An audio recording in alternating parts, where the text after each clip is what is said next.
temutumalira budde. Leero n'oyogera kino enkya n'olayira kirala. Amini n'olayira kirala tenti enkya n'okola kirala. Kati bajja tubuulira. Bakole weebali. Bakuba obudde buyise sigenda kukola ki. Sigenda bayita naye kwolunja babuuza. Temubamanyi. Abagole mu baluwa. Abagole mu luwa.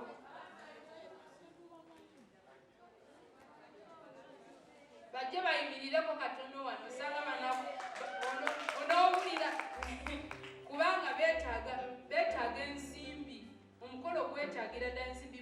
Mumbuulire nti Sande ejjange ennaku z'omwezi 5 nga 5 mumbuulire nga munaaleeta ekyokuwagira embaga eyo. Ani agamba nti agenda kireeta? Mbamanyi mbamanyi era feesi zonna zonna nzirabye. Mugole omukyala wuuyo ajja ataddeko nomasiki. Temukoze social distance. Naye banange covid naye tulekemu. Obalaba abagole baffe ono mubulizi w'enjiri bwe muwa akazindaalo kati. Tuyinza obutavaawo kubanga ayinza okuba mutubuulira embaga ate ne tudda mu njiri. Kati ntidde omuwe akazindaalo naye bafa akazindaalo kale babalamuseeko. Wangi bajja omugole omukyala bajjako masi. Bategere nti bw'ovudde mu ddiiro si bwe kiri kale wabula obonyi oli mugezigezi tokolaba nga abaana ba Yesu babeera bagezi kubanga mbadde nakikubuuza otandika okutamwatamwa wano mutali divorce tiimu no divorce. Soko mwakazi naawe tubuulira amannya go. Basayidi eno bebatera akyogerere wano nga tulaba. Amiina. Ng'oyogera mbulambulizi wanjiri. Amannya Kawule Solomon. Yes, sir. Mbulizi wanjiri. Banange no divorce. Oli tiimu ki? No divorce. Tiimu no divorce.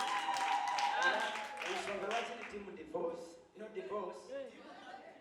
Tiimu no divorce lwansonga tugoberera kigambo kya Katonda. Amiina. Ekigambo kya Mukama tukikyamya lwansonga kikyamya munango muliro gyeguli. Kati tulina ku divorce. Amiina. Mukama essaala ekutula byonna. Amiina. Ekyali kiremye bannange. Tewali kiremye. Essaala ogikutte n'olwana n'osaba. So tere kizibu. Omubulizi w'enjiri gwe. Kati tubuulire olunaku lw'embaga. Nga Desemba 11 ebeera mu mbaga. Egiriddawa. Awo ku Batibale mu kisaawa. Emitimu za Desemba yo tewali. Mitingi za lwaleero. Abange mitingi za lwaleero bw'ova wano genda mu mitingi. Toyanza okutuwagira. Kamakuwe omukisa. Sirinnya mukyamufu lwa nsonga. Na oluganda gonna eyatufudde ku maaso. Nga nambuulira enjiri. So naye n'alega ku kisa kya Mukama. Bayibuli tugamba nti abalega ku kisa kya Mukama ate ne baddayo ebyali babizibu. So bankubidde essimu ne baŋŋamba ngenze kungubaga nenembaayo naye ng'ekidume teyagenze. So ayinza okuba nga yagenze wali waayi sisala musango naye zimbadde nzimanyi zonna naye kati kiri eri ggwe weeterereza.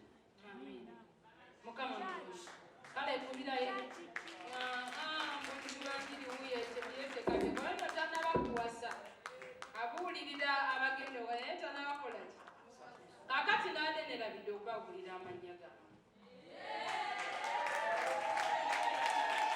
Abakole bano be baganzijukizza tukidde mazina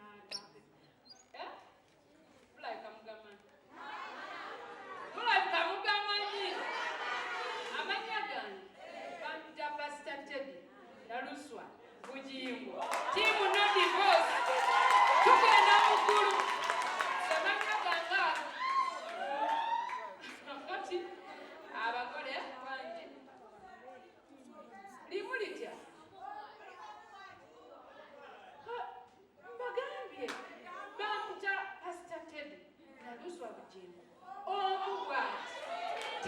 did not divorce. Nanyini kafiga.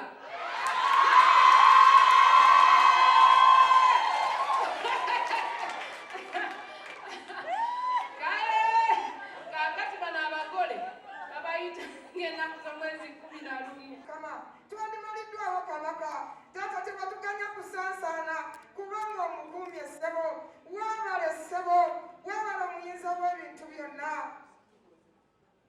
Kubadde okugwa wabula tusigale nga twatula nti Yesu ye Mukama. Weebale Yesu, weebale Mukama, mu linnya lya Yesu Kristo tusabye. Amiina. Kale mukubire engalo eza waggulu, mukubire engalo eza waggulu, wanike emikono gyo. Katonda omulamu, Taata omwesigwa Mukama, mu linnya lya Yesu Kristo omwana Katonda omulamu, nkwebaza olw'abakyala n'abaami n'abaana bonna olw'obulamu bwaffe bwonna Mukama, n'abaana baffe be twalese waka, n'amayumba gaffe n'emirimu gyaffe n'amagenda gaffe. Nkwebaza Katonda waffe Mukama olw'abantu baffe, olw'abazadde baffe Mukama. Weebale Kabaka w'abakabaka, weebale Katonda omulungi, weebale Katonda omwesigwa Mukama.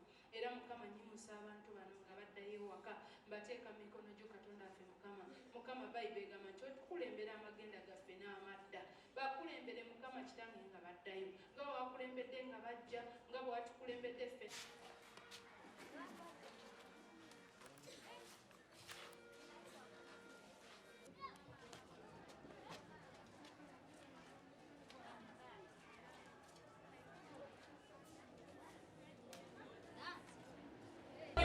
Mukama sonyiwa Taata, fetwenenya Mukama, fetwenenya Katonda waffe ku lw'ekkanisa yo Mukama.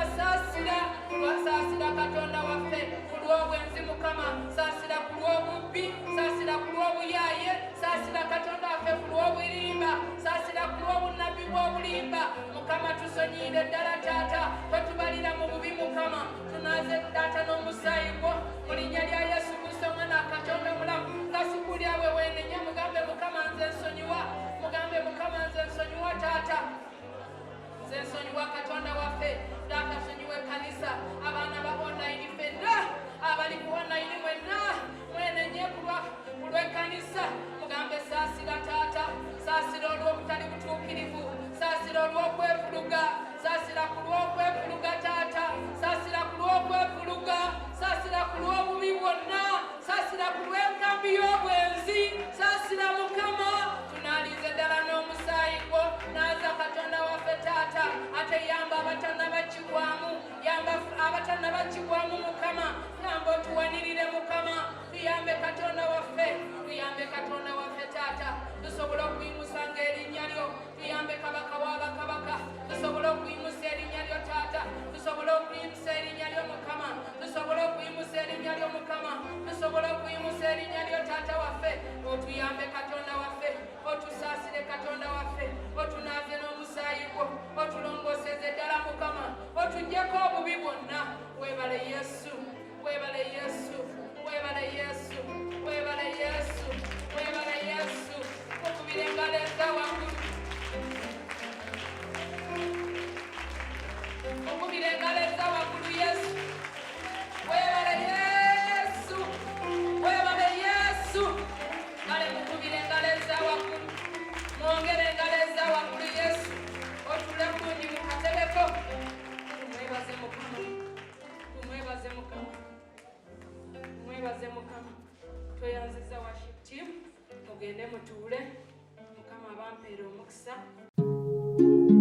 Oyagala omukolo gw'ogwenjawulo gubeere n'ebijjukizo mu nnyumba yo? Kankwanjulire ba King Montage Photo Studio. Ffe bakafulu mu kkuba ebifaananyi n'okukola video. Olina wedding, birthday party, kukyala, nika, baby shower, photoshoot oba music shoot na buli kimu kyonna ky'oyagala. Ffe tusobola okuwa ebijjukizo ebirungi eri ebirooto byo. Ate nno mwana wattu kusintiiza omuntu wa bulijjo. Tusange bannankulabye ku Bilala, ku Prime Tower, Level 3, Room D04. Okumanya ebisingawo, tukubire ku nnamba zino: 0702 104 125 oba 0755 311 731 oba 0777 223 405. King Montage Photo Studio. Ffe tusobola okuwa ebijjukizo ebirungi ate nno mwana wattu kusintiiza omuntu wa bulijjo.